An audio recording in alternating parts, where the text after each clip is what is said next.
So today we want to add an existing cPanel account that a client, an imaginary client of ours already has, to Opminder's Billings. So in my WHM reseller account here, I've added a cPanel account with the domain alreadyadded.com and the username alreadyadded.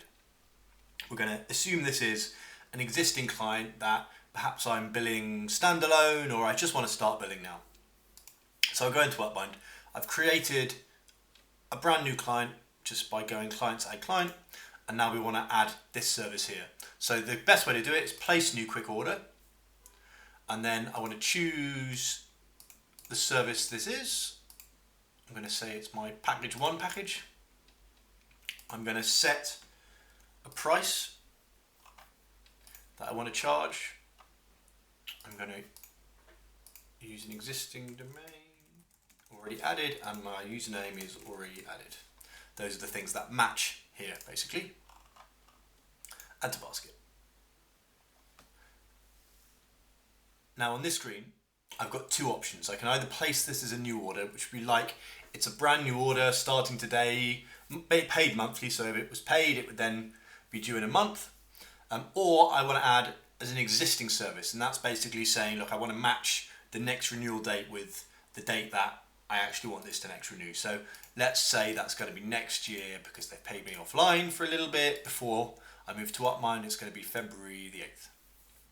Activation date, you can set this to where you want, but you can't go backwards. The reason that you can't go backwards in Opmind is we do things like working out accurate revenue reporting, and we can't do that backwards because it would change things that were in the past. So advanced options, the client here, I could do things like change the currency they pay in or add a billing address, but I don't necessarily need to do this.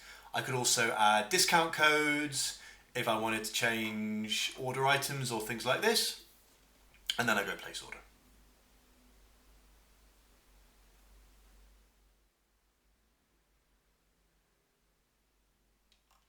There we go, that order is placed. Obviously there's no invoice due because the next due date is going to be February next year. And so you can see there's zero invoice added. The reason there's a zero invoice added here is that we need to account for the time between now and the next renewal date. If you went to the package itself, you can see the next renewal date is February the 8th, 2023. Now this hasn't activated. It would have tried to activate, but it hasn't activated because there were errors. But I don't want it to activate. I just want to instead run get info, and then I'm going to want the username to just be already added, which is the username of WHM, and you can see the get info has now run. Mark that resolved,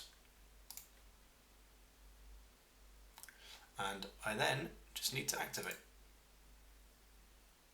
And you see now it's active, so this is an active service already added. You can see the get info runs fine, and then hopefully I could run this, and you can see it gets me into that cPanel account.